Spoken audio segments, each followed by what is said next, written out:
사람이 떡으로만 살 것이 아니라 계속 누가복음을 보고 있는데 오늘은 누가복음 20째 시간입니다.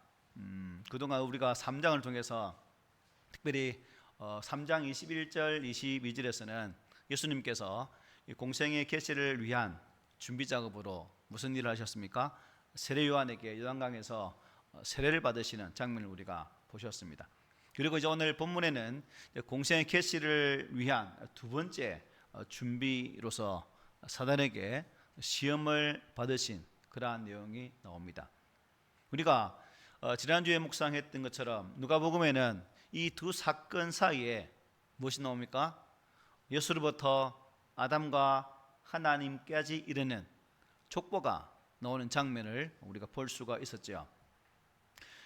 사실 이 두 사건, 즉 예수님께서 세례 받으신 장면하고 오늘 광야에서 시험 받으신 이 두 장면 사이에는 이 족보가 들어가서는 안 되는데 뚱뚱맞게 들어가 있죠. 어쨌든 원칙은 이제 세례 받으시고 광야로 나가는 것이 바로 이어지면 더 좋은 내용인데 어쨌든 족보가 끼어져 있었습니다.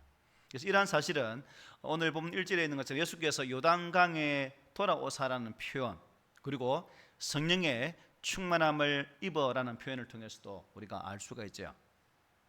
그러니까 예수님께서는 요단강에서의 물세례와 성령 세례를 통해서 성령의 충만함을 입으시고 곧바로 어떻게 해요? 성령에 이끌려서 요단강을 떠나 광야로 가게 되었다는 것입니다. 이것은 예수님께서 그의 공생의 사역을 단 한순간도 지체할 수 없는 중요한 일로 또 여겨진 그러한 대목이기도 하죠. 특히 누가복음 3장 1절부터 4장 13절까지 예수님의 공생의 사역 준비 과정을 우리에게 잘 소개해 주고 있습니다. 그 중에서 지난 시간까지 보았던 3장 1절부터 20절에서는 세례 요한이 등장해서 예수님의 길을 미리 준비하는, 즉 회개의 세례를 베풀고 예수님 오심을 준비하는 그러한 작업을 하는 모습도 보았죠. 이렇게 세례를 베푸는 세례 요한에게 감화를 받은 많은 사람들이 요한에게 나왔을 때 메시아에게 집중되어져야 할 그 시선이 자신에게 쏠리는 것을 보고 요한은 어떻게 말하죠?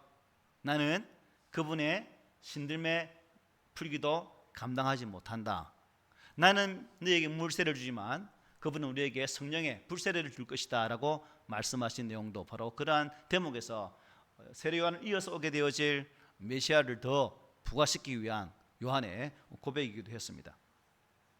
그리고 3장 21절 22절은 예수님이 이제 세례 요한에게 세례를 받으시는 그러한 장면이었죠. 그리고 이 사건을 통해서 예수님은 하나님께서 말씀하시죠. 어떻게 해요? 너는 내 사랑하는 아들이라 내가 너를 기뻐하노라 하는 그 음성을 듣게 됩니다. 이 땅에 육신을 입고 오신 예수님께서 요한에게 세례를 받으시는 이 대목 속에서 하나님의 음성을 들으시고 예수님의 자신의 분명한 정체성, 내가 누구인가를 확신하는 또 그러한 시간이 되기도 했죠. 그 이후에 이제 즉시 공생을 시작하지 않으시고 어디로 나갑니까?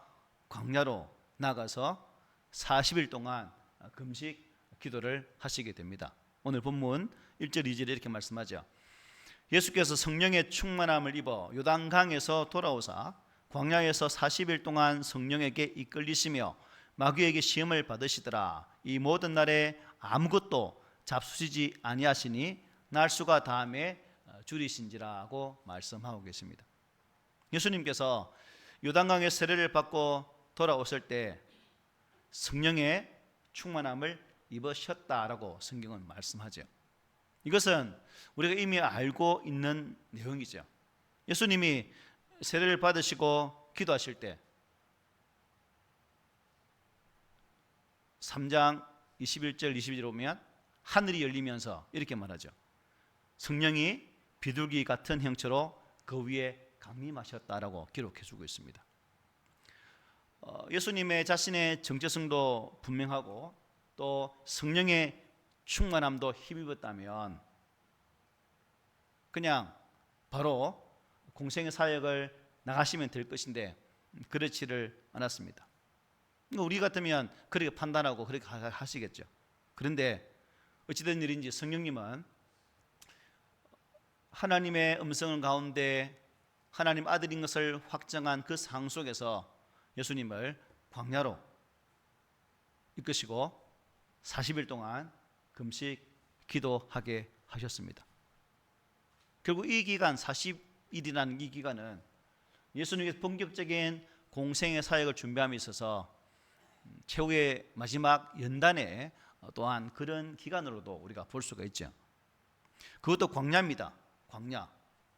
우리 아시는 것처럼 광야는 어떤 곳입니까? 외로운 곳이죠. 그리고 나무 그늘이 없기 때문에 쉴만한 것도 변변치 못한 바로 그런 아주 메마른 땅입니다. 사람이 살기란 전혀 힘든 그런 곳이죠. 그곳에서 40주야를 고뇌하면서 당시에서 감당해야 될 그러한 십자가 길을 준비하면서 결단하는 40일의 고통, 고난, 연단의 시간을 보내셨다는 겁니다. 우리 잘 아시는 것처럼 사도 바울도 그죠? 다메섹 도상에서 예수를 만나고 그 회심 이후에 어디로 갑니까? 아라비아 광야로 나갑니다. 아라비아 광야에서 약 3년 동안 기가하면서 바울도 예수님의 본격적인 사역을 준비하고 그 후에 바나바에 이끌려서 교회 사역을 감당하는 모습을 우리는 사도행전을 통해서 볼 수가 있습니다. 어쨌든 하나님께 쓰임받는 사람은 결국 이러한 내용을 보면 하루아침에 만들어지지 않는다 하는 사실을 볼 수 있죠. 연단의 과정을 거치고 훈련의 과정을 거치고 그런 과정들을 거친 후에 비로소 쓰임받는 자리에 서게 된다는 것이죠. 어느 날 갑자기 마음에 감동이 왔다고 해서 주의 일을 하는 것이 아니라는 겁니다. 만약 그렇다면 어떤 일이 일어날까요? 좀 마음에 하나님께서 가장 싫어하시는 교만기도 발동할 수 있고 또한 그런 것을 통해서 질서를 터뜨릴 수도 있는 그러한 것이 있을 수 있겠죠. 충만한 시간을 가지고 영적으로 인격적으로 준비되어지고 훈련되어지는 과정을 거쳐서 사역의 길을 갈 수 있다는 거죠. 요즘 이제 교계에서는 큰 뉴스거리가 뭐냐면 6개월짜리 목사님이라 부르기만 한데 사역자들이 많이 배출을 되고 있다고 합니다. 6개월. 속성이죠. 어떻게 하면 머리가 좋은지 모르겠지만 속성 과정으로 6개월마다 팍팍 찍어낸다고 합니다. 그래서 그런 사람을 보면 제대로 이제 교육받은 사람 입장에서는 걱정이 되죠. 그리고 그런 분들을 통해서 교회가 상처를 입고 하나님의 교회가 더 세상으로부터 온전한 시각을 보여주지 못하는 그런 부분도 있습니다.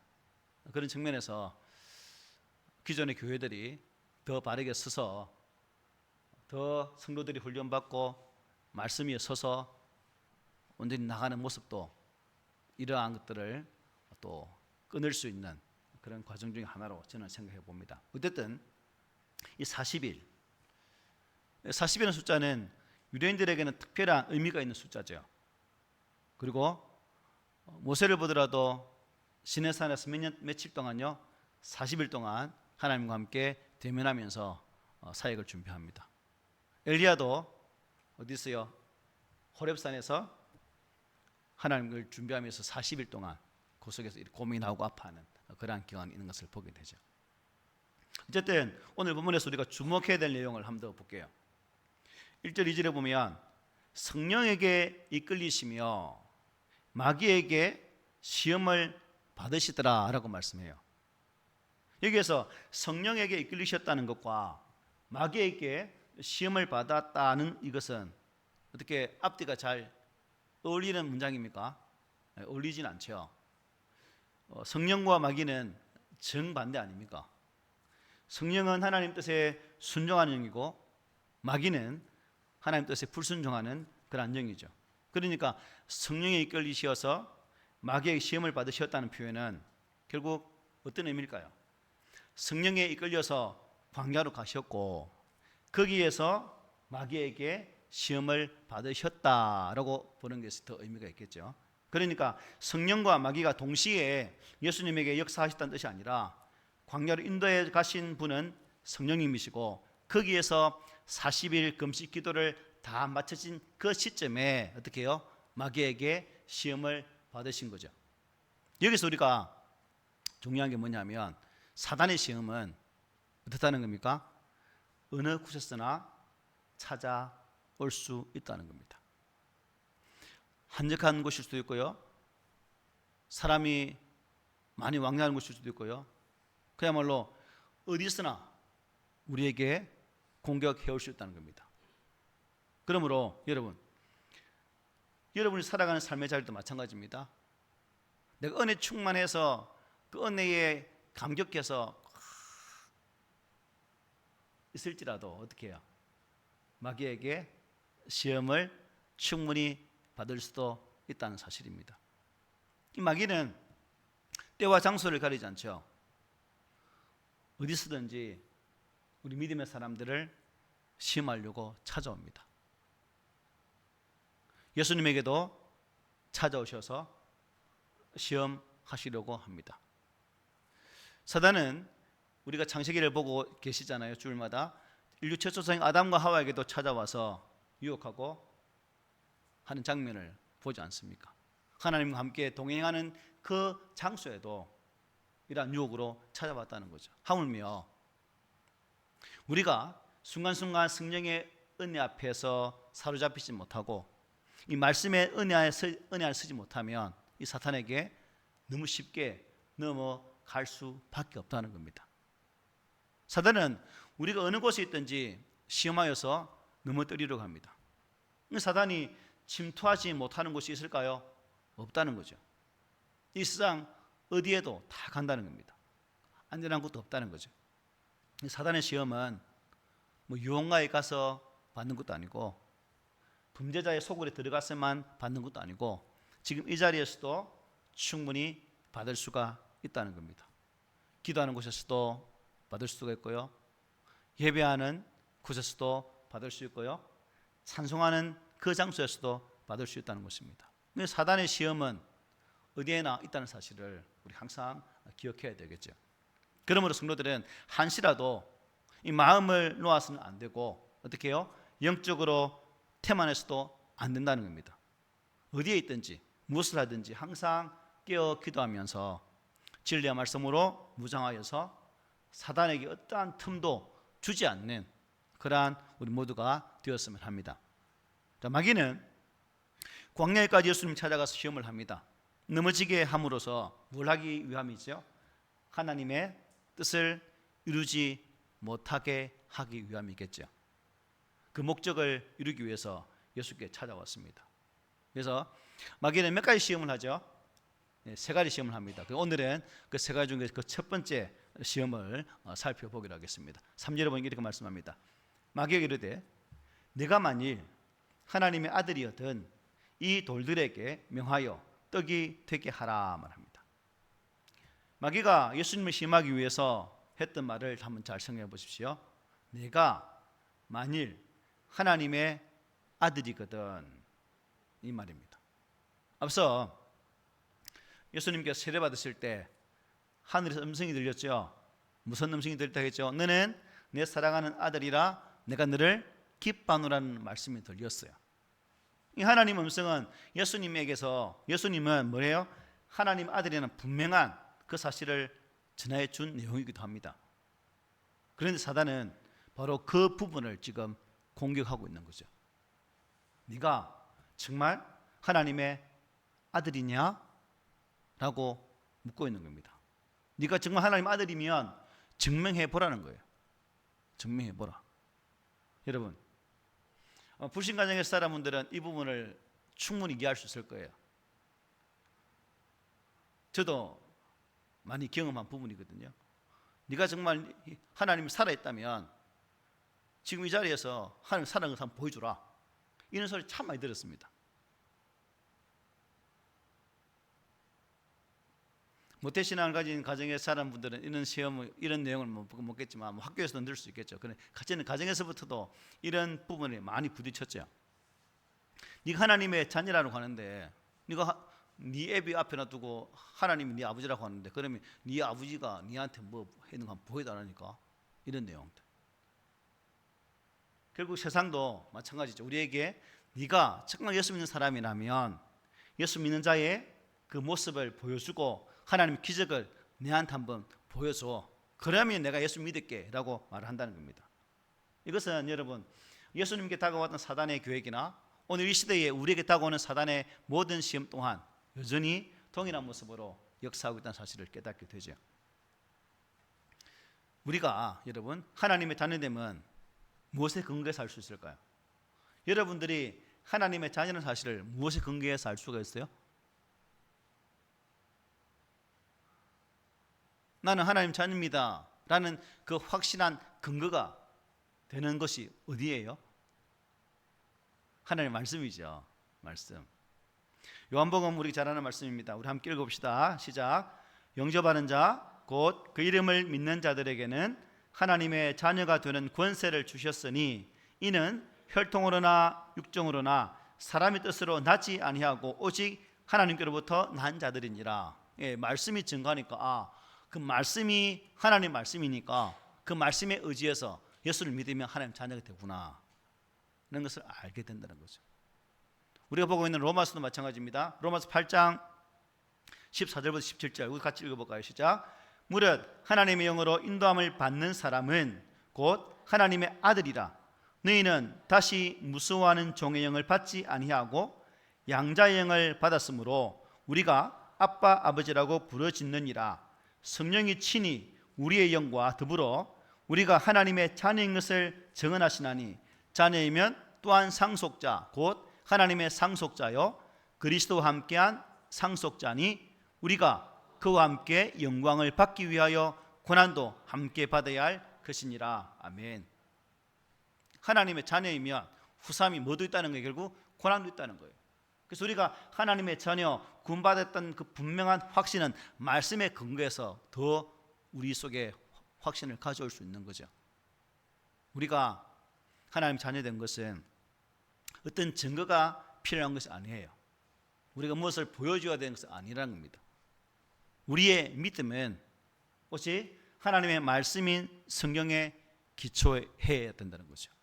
말씀에 의지해서 곧 내가 예수를 믿는 그 믿음 안에서 나는 하나님의 자녀가 되었다는 사실을 항상 믿음을 확신하고 또한 그것을 믿음으로 살았으면 좋겠어요. 이것은 여러분 증명의 영역이 아닙니다. 믿음의 영역이죠. 믿음. 세상 사람들은 내가 하나님의 자녀인 것을 증명해 보라고 말하죠. 결국 이것은 사단의 시험입니다. 이러한 시험에 우리 모두가 흔들리지 맙시다. 예, 그런 시험 오면 잘 팀워내서 말씀으로 이기는 우리 모두가 되었으면 좋겠습니다. 그러면 내가 하나님의 아들이거든 하면서 마귀가 예수께 던진 시험의 질문이 뭡니까? 3절 끝에 있죠, 그죠? 이 돌들에게 명하여 떡이 되게 하라. 사람의 가장 큰 대표적인 필요한 의식 중에서 지금 먹는 부분, 참 우리에게 꼭 필요한 부분 아닙니까? 대학 다닐 때는 이제 금식을 좀 많이 했거든요. 수련회 때마다 금식했는데 요즘은 학교 공부도 힘들어. 어쨌든 일주일 동안 금식을 딱 하고 연단 금식 수련회 가면 일주일 하거든요. 월요일부터 이제 일주일도 아니구나. 금요일까지니까 토요일 아침에는 먹으니까 왜 그래 먹고 싶어요. 그래서 제일 먼저 주는 게 뭐냐면 동치미 국을 줍니다. 그 무시가 그렇게 맛있어요. 동치미 국만 몇 대접을 먹었던 기억이 생생합니다. 마찬가지로 예수님 며칠요? 40일입니다. 인생을 가리신 주님이시기 때문에 당연히 배가 고팠다 안 고팠다? 고프셨어요. 그러니까 그 돌이 뭐로 보였겠어요? 맛있는 것으로 보일 수도 있다는 거죠. 군뱅이가 지나가도 통닭처럼 충분히 보여질 수도 있었다는 겁니다. 그래서 사단이 저 돌로 떡을 때 해봐 라고 시험해 봤을 때에 어떻게 해요? 진짜 그래 볼까? 그럴까? 라는 생각 충분히 가질 수도 있죠. 결국 이 시험에는 예수님의 사역을 보다 쉽게 하라는 유혹도 담겨 있는 겁니다. 예수야, 왜 어렵게 사역을 하려고 하는, 좀 쉽게 간단하게, 고통스럽게 말고 힘들게 말고 편안하게 해라. 그런 유혹도 담겨 있는 거죠. 여러분, 예수님은 하나님 아들로서 그 돌들을 빵으로 바꿀 수 있다 없다? 있어요. 분명히 있습니다. 그러니 그 능력을 사용해서 세상 사람들의 그런 경제적인 문제, 밥의 문제를 해결한다면 그토록 기다리는 메시아라는 그 분명한 위치에서 유대 백성들의 환호를 받을 수가 있죠. 충분히 그럴 수 있습니다. 마찬가지로 우리가 아는 것처럼 오병이의 기적 했을 때 많은 사람들이 따랐죠. 그 기적을 보았기 때문에, 먹는 것 때문에 마귀는 그런 부분에 있어서도 그런 것까지 다 이렇게 찍어가면서 좀 쉽게 편안하게, 우리도 교회 사역하면서 어떻게 하면 편하게, 어떻게 하면 힘 안 들이고 일할 수 있을까라고 생각하죠. 힘든 일은 네가 하고 편한 일은 내가 하고. 여기 계신 분들은 아무도 없을 줄로 믿습니다. 어쨌든 그런 게 많습니다. 그래서 오병이의 기적이란 떡을 빵으로 막 기적을 만드시는 이 많은 기적을 했을 때 많은 군중들이 예수를 따라왔어요. 왕으로 삼고서 했죠. 그때마다 예수님은 어떻게 해요? 피하여 산으로 도망가셨습니다. 피해서. 그리고 요한복음에 이렇게 말합니다. 네가 나를 찾는 것은 표적을 본 까닭이 아니요 떡을 먹고 배부른 까닭이라. 진리를 찾아온 것이 아니라 배가 부르니까, 눈앞에 보이는 것을 해결해 주니까 나를 찾는 것이지, 이거 없으면 나 따라올까라고도 풀이할 수 있겠죠. 밥 먹는 문제를 해결해 주면 당연히 사람들이 예수님을 메시아로 믿게 될 것 같지만 또 그럴까요? 그렇지가 않아요. 사람들은 그 문제를 해결하면 또 다른 문제로 문제거리를 만들거든요. 광야에 이스라엘 백성들 한번 보십시오. 먹을 게 없네요. 먹을 거 줬어요. 고기 없네요. 고기 줬어요. 그 뭐가 기억납니까? 애굽에서 종살이할 때 먹었던 부추도 생각나고 뭐도 생각나고 그것도, 이게 저의 모습이고 여러분의 모습이죠. 그러니까 어떤 문제를 해결한다고 해서 그 문제 속에서 만족하고 또 그 속에서 참 성숙한 모습을 나가는 것이 아니라 또 다른 불평을 낳는 모습을 보게 된다는 거죠. 그런데 예수님은 이러한 마귀의 시험에 우리가 잘 아는 것처럼 넘어가지 않으셨습니다. 당신의 배부름을 위해서 기적을 행하시지 않으셨다는 거예요. 인간의 가장 기초적인 소욕을 채우기 위해서 하나님을 이용하지 않았다는 겁니다. 하나님을 이용하는 것. 큰 교회 보면, 우리 교회는 작아서 그런 사람 없지만 큰 교회를 보면요, 기업하고 사업하는 사람들은 작은 교회 안 옵니다. 큰 교회 가서 어쨌든 이름 알려서 거기다 한 개 더 이렇게 팔면 좋은 이득이 있으니까 그렇게 하는 사람도 있대요. 정확하게는 모르겠어요. 그 속에 안 들어가서 모르겠지만 있대요. 카드라 있다, 카드라고 말씀합니다. 어쨌든 예수님은 그렇게 하지 않았다는 거죠. 또 단지 먹고 마시는 것이 하나님 나라가 아님을 이 사건을 통해서 우리에게 보여주고 계십니다. 그들에게 떡을 제공해 주는 것이 메시아의 사역이 아니다 하는 것을 단적으로 보여주는 장면이기도 합니다. 자, 그러면 여러분, 마귀의 시험에 대한 예수님의 대답이 뭘까요? 4절 함께 읽어봅시다. 시작.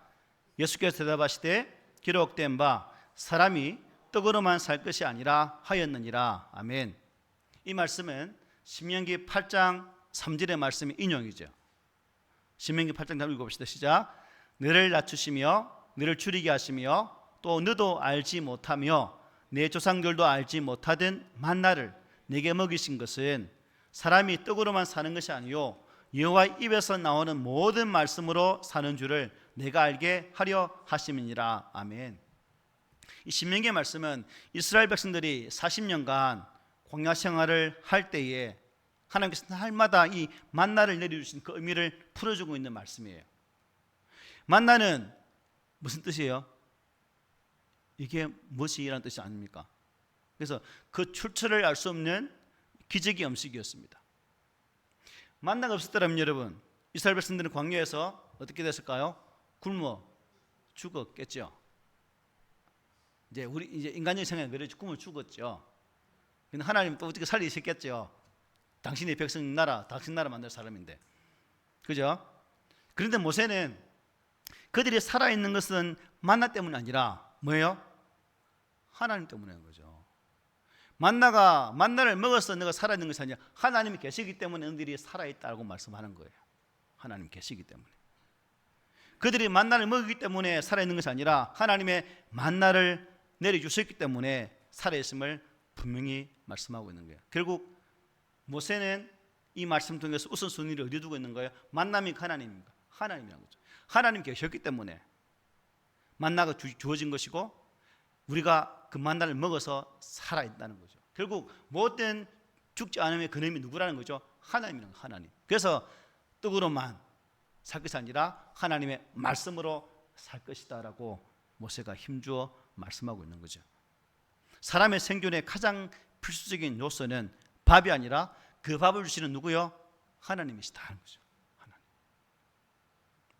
물론 사람은 먹을 게 있어야 됩니다. 그래서 떡으로만이라고 말씀하고 있죠. 예수님도 주기도문에서 뭐라고요? 일용할 양식을 주옵시고 라고 기도하시지 않았습니까? 필요한 거예요. 우리 인간에게 꼭 필요한 거예요. 인간에게 반드시 밥, 떡, 빵 있어야 됩니다. 그러나 그것을 목표로 하는 삶은 결국 어떻게 된다는 거죠? 무너지고 만다는 겁니다. 사람은 밥을 배불리 먹는다고 잘 사는 것일까요? 배불리 신방하고 말 뭐든 배불러도 잘 못 살더라고. 배부르다고 잘 사는 거 아니죠. 사람은 단순히 먹기 위해 사는 존재가 아니라 뭐예요? 하나님의 말씀대로 영적으로 세워져야 비로소 바르게 사는 거죠. 우리가 먹기 위해 산다면 앞에 있는 만수나 뭐 동일하지 않을까요? 짐승과 같다는 거죠. 단순히 먹기 위해 산다면. 우리는 먹기 위해 사는 게 존재가 아니에요. 하나님의 자녀로서 그 먹음을 통해서 하나님의 영광까지 드러낼 수 있는 자리까지 나가야 된다는 겁니다. 그래서 우리들은 밥보다 먼저 구할 것은 하나님 말씀이라는 것. 그 말씀을 통해서 하나님 나라와 그의 의를 먼저 구하는 삶을 살아야 된다는 것입니다. 그러면 필요를 따라 오늘이 필요한 만나가 우리 모두에게 내려질 것입니다. 우리 잘 아는 말씀이죠. 같이 읽어봅시다. 시작. 은즉 너희는 먼저 그의 나라와 그의 의를 구하라. 그리하면 이 모든 것을 너희에게 더하시리라. 아멘. 말씀 마치겠습니다. 우리 예수님께서 당하신 이 마귀의 시험은 오늘 우리들의 신앙을 좀 이렇게 돌아보게 하는 그런 말씀이기도 해요. 우리가 예수님을 믿는 것은 단지 여러분 경제적인 문제만을 해결하기 위해서가 아니죠. 맞죠? 이 세상에서 물질적인 축복을 많이 받아서 남들보다 더 잘 사는 것이 우리의 신앙의 목표가 아니죠. 네, 아닌 거 믿습니다. 복음의 진리를 기복신앙으로 전락시키면 되지 않죠. 복음을 복음되게 하고 말씀이 말씀되게 하기 위해서 우리는 그 진리 앞에 서야 됩니다. 하나님께서 내게 주신 사명, 곧 하나님을 사랑하고 이웃을 사랑함으로 그 삶 속에서 참 가치를 발견할 수 있는 그러한 은혜, 그리고 오늘 주신 말씀처럼 우리가 단순히 먹는 것으로만 만족하지 않고 이것을 잊게 하시고 존재케 하시고 이것을 먹음으로 살게 하시는 하나님을 바라보는 그 신앙, 이 믿음이 바로 저와 여러분들의 신앙이 되어서 예수님께서 공생의 사역 초기부터 그분이 십자가에 죽고 부활하시고 승천하시는 그 순간까지 모든 일관이 결국 무엇을 위한 거룩한 작업이었습니까? 하나님의 영광이죠. 그럼 우리들도 짧게 살든 길게 살든 비록 내가 처한 위치가 공고한 위치든 부한 위치든 그에 상관없이 내가 서 있는 그 자리에서 하나님의 영광만을 드러낼 수 있는 그러한 우리 모두가 되기를 오늘 말씀으로 부탁을 드립니다.